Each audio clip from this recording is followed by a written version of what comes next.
Друзья, всем привет, с вами Аслан Кушаев. В этом видео я вам расскажу про интернет-магазины. Какие виды интернет-магазинов существуют, в каких платформах их нужно будет делать, кому они нужны, в каких случаях вам нужно будет создавать свой собственный интернет-магазин и какие этапы вас ждут, если вы все-таки надумаете создавать свой сайт такой. Давайте разберемся, кому они все-таки нужны будут. Если у вас количество товаров растет, именно ассортимент товаров растет, то только социальными сетями сложно будет обойтись, потому что социальные сети не заточены под продажу большого ассортимента, товаров именно при наличии большого ассортимента.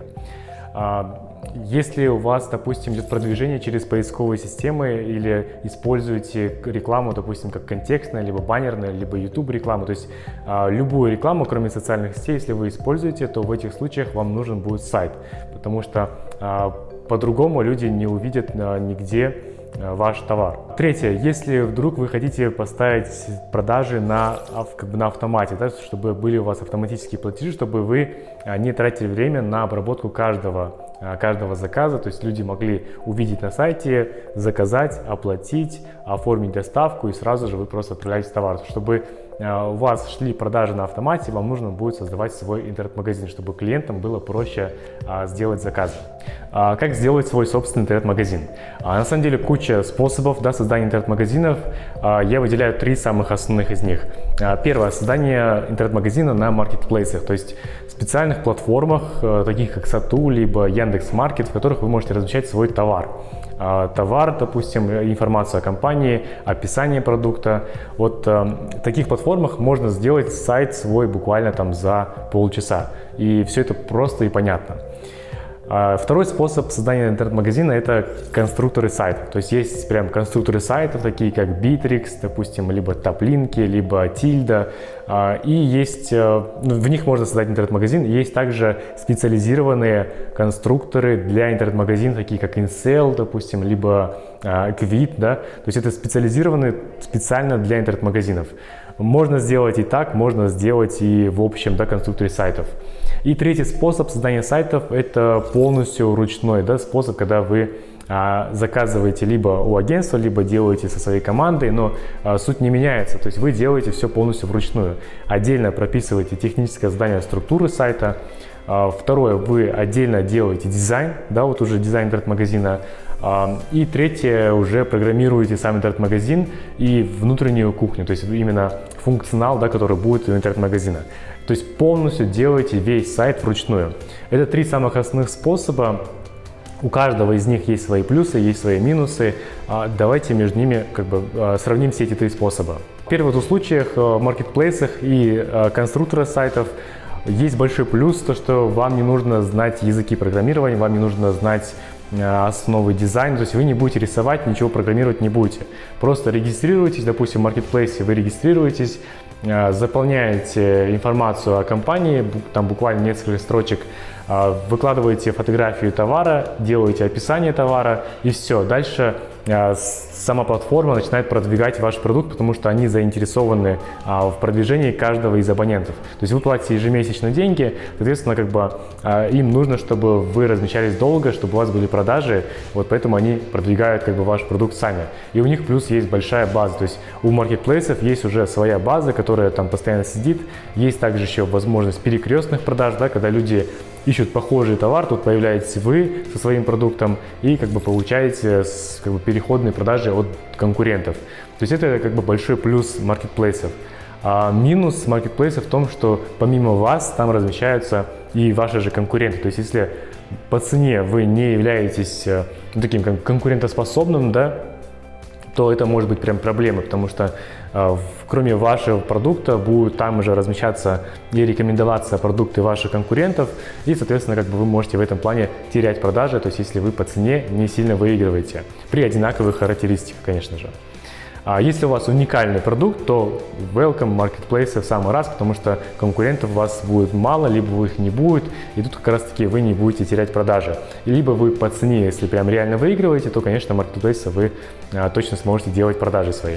В конструкторах сайтов примерно то же самое, что и в маркетплейсах. Вы регистрируетесь, заполняете информацию о компании, выбираете готовый шаблон из представленных, заполняете информацию о продукте, это фотографии, описание, отзывы, это могут быть, допустим, сравнительные характеристики, то есть вы полностью даете информацию, после этого к сайту привязываете название свое, да, привязываете свой домен, и все, то есть сайт готов.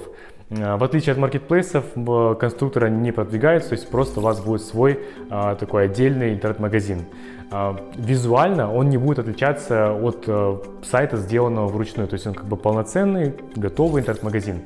Минусы конструкторов и маркетплейсов в том, что вы в них будете платить абонентскую плату. То есть вы ежемесячно, в зависимости от тарифа, будете ежемесячно платить компании, чтобы ваш сайт был. Как только вы перестаете платить, у вас отключается полностью сайт. Вот. Это, конечно, минус, но если сравнивать, допустим, создание интернет-магазина полностью вручную и сравнивать абонентскую плату, то созданный полностью вручную раз в 40 примерно дороже, чем месячная плата одного месяца на конструкторе. То есть как бы вручную создать можно будет, это просто дороже, но зато вы выигрываете в долгосрочную, потому что вы один раз делаете, после этого больше не платите никому. Вот. А теперь по поводу полностью сделанного вручную, да, сайта.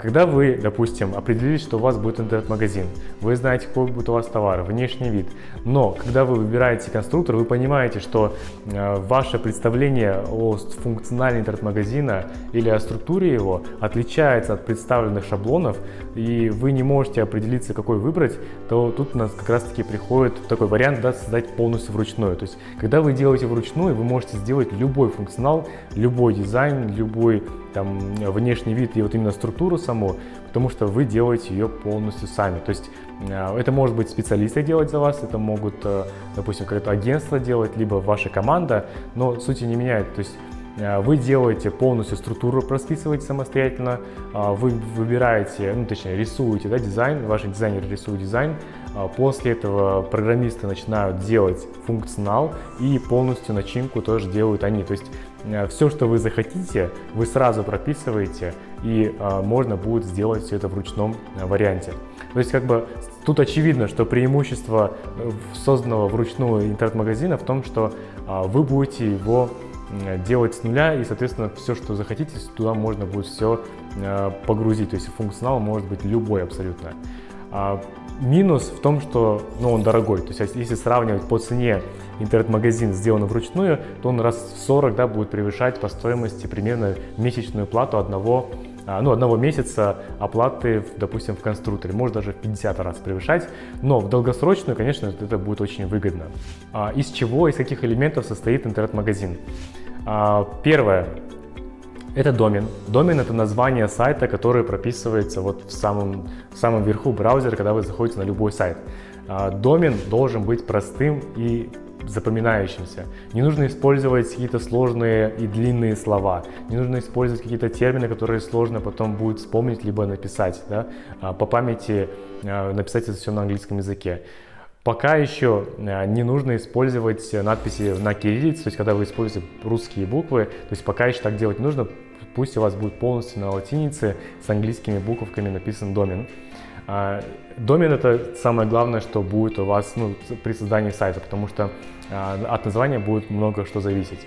Второе — это хостинг. Хостинг — это облачное место, где хранятся файлы вашего сайта. То есть сайт состоит, по сути, из двух вещей. Из кода, да, код, который объясняет, куда что должно появляться, где нажиматься. То есть это все прописывается в коде сайта. И есть визуальная часть, это картинки, которые в зависимости от кода будут появляться либо исчезать. То есть получается, что все кнопки — это картинки, все поля, ссылки, там, допустим, все, что написано на сайте, это все в виде картинок. И этими картинками управляет код. Вот, получается, что сайт состоит из кода и состоит из картинок. Эти все картинки и код, они должны храниться где-нибудь в интернете. Тут как раз-таки нам выходит на помощь хостинг. То есть все эти файлы, как и в обычной папке на вашем компьютере, точно так же есть папка у вас в облаке, где хранятся все эти файлы. В зависимости от размера этих файлов, их тяжести, да, будет как раз-таки зависеть скорость, допустим, скорость загрузки вашего сайта. То есть если будут большие картинки тяжелые, то загружаться он будет медленно. Вот. В зависимости от количества этих картинок, размеров общего размера, будет зависеть размер этого облака, да, место на вашем облаке, место вашего хостинга. То есть хостинги тоже разделяются на разные размеры. Это может быть 100 мегабайт, 500 мегабайт, 1000 мегабайт, там 20 гигабайт, да, то есть в зависимости от того, какой у вас будет по тяжести сайт. Вот. Для обычного интернет-магазина достаточно там 100-500 мегабайт, то есть за глаза, и у вас будет сайт полностью работать нормально. Вот, то есть получается, есть домен, имя, есть хостинг, это место, где хранятся все эти файлы. В некоторых интернет-магазинах, ну, в большинстве даже случаев интернет-магазинов есть еще CMS, это система управления сайтом. То есть это тоже часть управления сайтом, такая же, как есть в конструкторах, допустим, и в маркетплейсах. Просто в этих случаях вы свою не создаете, вы просто пользуетесь готовой уже CMS-кой, а в своем ручном сайте, да, вы привязываете CMS-ку к своему готовому сайту. То есть у вас есть сайт и есть отдельная CMS-система, которым вы управляете. То есть вы управляете чем? Это наличие товаров, это, допустим, отсутствие, да, автосток, да, в интернет-магазине, это загрузка картинок, это выгрузка в 1С, допустим. То есть все, что происходит внутри сайта, то, что не видит пользователь, это все, этим всем управляет CMS-система. Внешне сайт не отличается, вот именно ручной сайт не отличается от сайта, сделанного на конструкторе. То есть визуально они могут быть одинаковые, и обычный пользователь не увидит разницы никакой. Просто в некоторых случаях, допустим, вы можете сделать какой-то функционал, который не сможет сделать или повторить конструктор. То есть в этом случае как бы сильное отличие, сильное преимущество, опять же, сайта сделано вручную. Независимо от того, какой способ создания сайта вы выбрали, есть еще очень важный момент наполнения. То есть правильное наполнение намного важнее, чем способ создания самого сайта. Наполнение – это информация о вашем продукте. Вы можете давать информацию как бы в двух видах, наверное. Это визуальная часть, да, это картинки, либо видеоролик, в котором вы показываете свой продукт, и описание, то есть как вы описываете. Вот эти две вещи очень сильно влияют на как бы итоговые продажи, потому что картинки, они должны показывать непосредственно все плюсы вашего продукта, давать полную информацию о размере, о цвете, возможно, о качестве продукта. То есть вы должны продукт показать во всей красе, со всех ракурсов, со всех углов и, допустим, размеров и всего прочего. То есть чтобы у человека не оставалось вопросов, какой вообще продукт, что вы предлагаете, чтобы он захотел просто из самой картинки. У картинок есть несколько вариантов, то есть есть полностью такие интернет-магазинные картинки, когда делаются на белом фоне просто продукты, все. А можно еще добавить в картинки в виде используемого продукта. То есть, если, например, вы продаете куртку, то можно сделать фотосессию прямо с человеком, чтобы люди понимали, как оно смотрится там на человеке, там вот эта ваша одежда. Если у вас, допустим, какой-то продукт, можно, ну там, допустим, ноутбуки, то можно показать, как человек сидит за этим ноутбуком, чтобы и показать такую как бы мини-сценку, да, в виде фотографии, как будет смотреться этот ноутбук. То есть передавать настроение, да, которое человек испытывает при использовании вашего продукта, показать прямо в действии ваш продукт. И можно сделать еще дополнительную такую фотосессию. Это плюс к вашим продажам. Описание тоже сильно влияет на продажи, поэтому описание нужно делать тоже продуманно. Уберите все шаблонные фразы, уберите все клише и максимально сократите текст. То есть большое полотно копировать с коробки производителя не нужно. Не нужно писать такие замудренные фразы, которые вы не используете в обычной речи. То есть сделайте максимально простой текст, чтобы людям было понятно. В идеале выпишите все вопросы ваших клиентов, что они спрашивают про продукт. Допустим, срок годности, допустим, размеры. Могут спрашивать, к примеру, характеристики, из чего он состоит. Могут спрашивать, какой функционал у них есть, то есть, ну, у вашего продукта. И просто сделайте ответы на эти вопросы. Расписывайте функционал, делает то-то, то-то, то-то, допустим. Размеры, вот такой размер, и добавьте еще фотографию в интерьере, там, ну я сейчас говорю, допустим, если у вас мебель, да, фотографию, допустим, вашего вот этого столика в интерьере, чтобы люди понимали, какого это все-таки размера. Если это про одежду, какой фасон, да, сделайте фотосессию на человеке, допустим, высоком, худом, сделайте фотосессию на более таком коренастом человеке, чтобы было понятно, какой у вас продукт. Если продаете посуду, сделайте фотографию рядом с стоящим, допустим, ну, там, рукой или ладонью, чтобы люди понимали примерно размер, да, как это все выглядит. Может быть, на плите даже сделайте посуду. Вот, то есть сделайте описание такое же понятное, как и фотография, то есть чтобы все вопросы, которые могут возникнуть у клиента, все возражения, которые могут у него возникнуть, сразу же закрывались просто в вашем же описании. И сделайте максимально просто, не нужно усложнять, использовать слова, которые вы в обычной речи по телефону, разговаривая с клиентом, не используете.